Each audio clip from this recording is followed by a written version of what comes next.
semuanya, selamat pagi. Assalamualaikum warahmatullahi wabarakatuh. Nana, hari ini kita akan tetap belajar daring. Jangan lupa, Bu Rini selalu mengingatkan. Yang pertama, selalu memakai masker apabila ingin keluar rumah.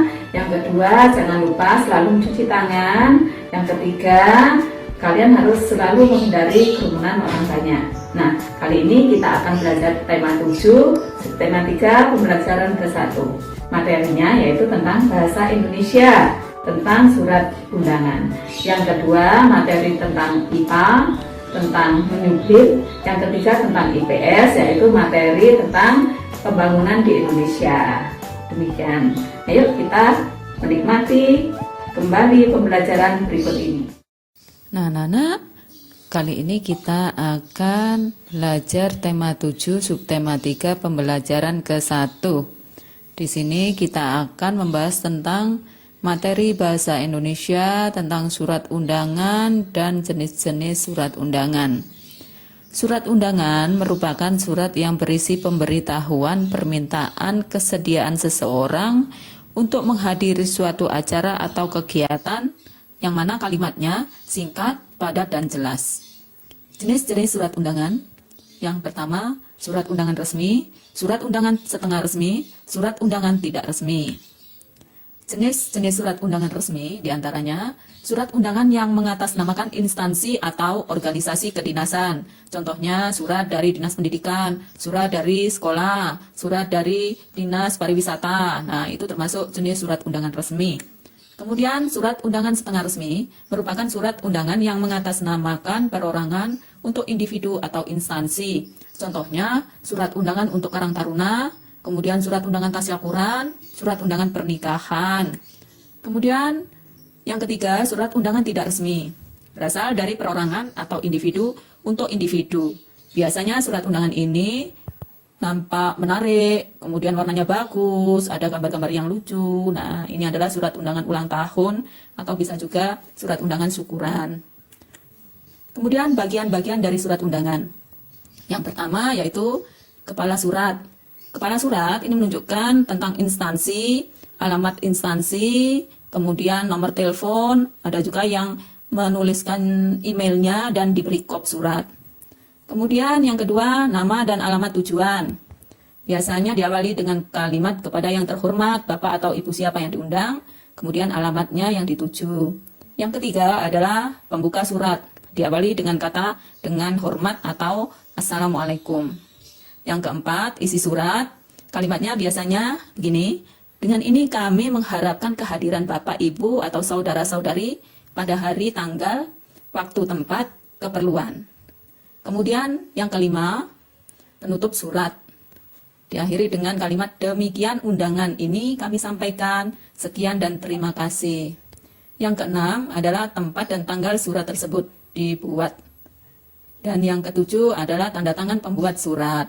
Demikian tadi untuk materi bahasa Indonesia tentang macam-macam dan jenis-jenis surat undangan.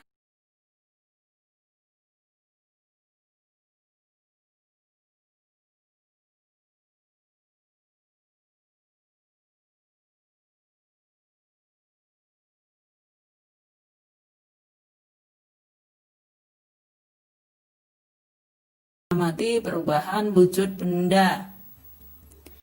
Tentunya anak-anak di rumah memiliki kapur barus, baik di ruang tamu atau di dalam almari atau di kamar mandi. Nah, mengapa kapur barus di dalam almari menghilang? Nah, nanti kalian bisa mendiskusikan bersama orang tua kalian. Di sini kita akan membahas tentang peristiwa penyubliman. Penyubliman adalah perubahan wujud benda dari padat menjadi gas karena meningkatnya suhu benda. Ciri-ciri perubahan wujud benda tersebut menyublim. Yang pertama, benda padat bisa berubah menjadi gas. Yang kedua, karena benda tersebut menyerap kalor. Contoh perubahan wujud menyublim antara lain kapur barus yang ditaruh di dalam almari, lama-lama kapur barus tersebut akan habis. Nah, itu disebut penyubliman secara alami.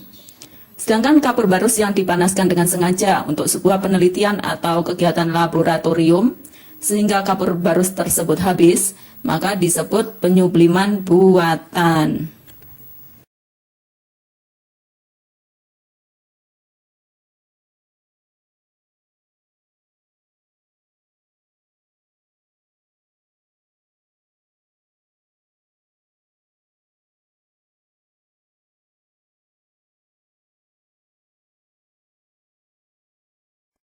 Nah, Nana, untuk selanjutnya kita akan mengisi bagaimana sebagai seorang pelajar kita mengisi kemerdekaan ini di negara Indonesia. Nah, tentunya kalian pernah melihat orang membangun jalan raya, membangun jembatan. Nah, apa manfaatnya bagi kita, bagi masyarakat, bagi warga negara dalam pembangunan tersebut? Kemudian, apa tujuan dari pembangunan tersebut? Nah, tujuan dari pembangunan yaitu mewujudkan masyarakat yang adil dan makmur. Sedangkan ada beberapa faktor pendukung dalam pembangunan nasional. Yang pertama, kemerdekaan dan kedaulatan bangsa. Kita harus merdeka dan berdaulat baru kita bisa melaksanakan pembangunan di segala bidang. Yang kedua, sumber daya alam yang melimpah. Nah, kita ini bangsa Indonesia memiliki sumber daya alam yang begitu banyak, mulai dari air, nah, lautan yang luas, kemudian hutan, kemudian udara. Itu merupakan sumber daya alam, anak-anak.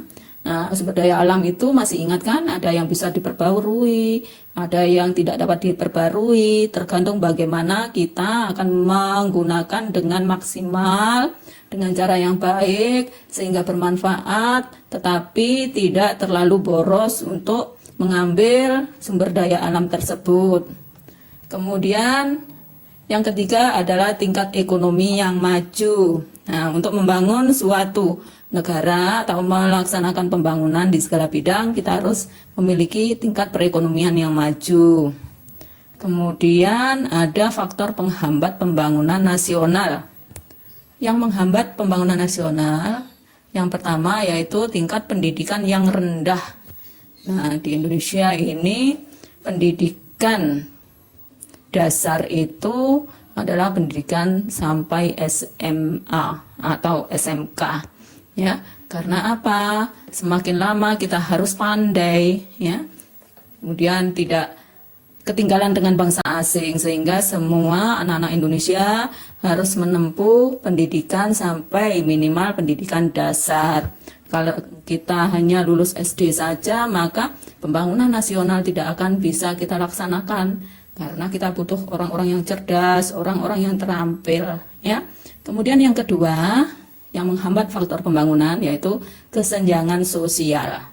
Kesenjangan sosial itu diantaranya adanya penduduk yang sangat miskin, itu sangat berbeda dengan penduduk yang kaya. Nah, yang miskin lebih banyak daripada yang kaya, atau yang kaya lebih banyak daripada yang miskin. Nah, ini termasuk kesenjangan sosial yang bisa menghambat pembangunan nasional. Kemudian yang ketiga, produktivitas penduduk yang rendah. Nah, oleh sebab itu kita harus bisa lebih kreatif lagi untuk membangun bangsa ini, sehingga kita harus produktif. Produktif itu dalam arti menghasilkan sesuatu. Ya, kalau kita menghasilkan sesuatu rendah, maka kita dapat menghambat pembangunan nasional. Sementara bangsa-bangsa lain sudah bisa membuat teknologi yang canggih, kita masih belum seperti itu, sehingga kita akan ketinggalan. Nah, pesan moral dari pembelajaran kali ini yaitu sebagai generasi muda, ayo kita mengisi kemerdekaan ini dengan belajar yang tekun. Kita jaga sumber daya alam Indonesia, karena bangsa yang besar adalah bangsa yang dapat menghargai jasa para pahlawannya. Anak-anak, cukup sekian pembelajaran hari ini, semoga bermanfaat dan menambah wawasan kalian. Guru Nuri, Guru Cendrawasih, cukup sekian, terima kasih.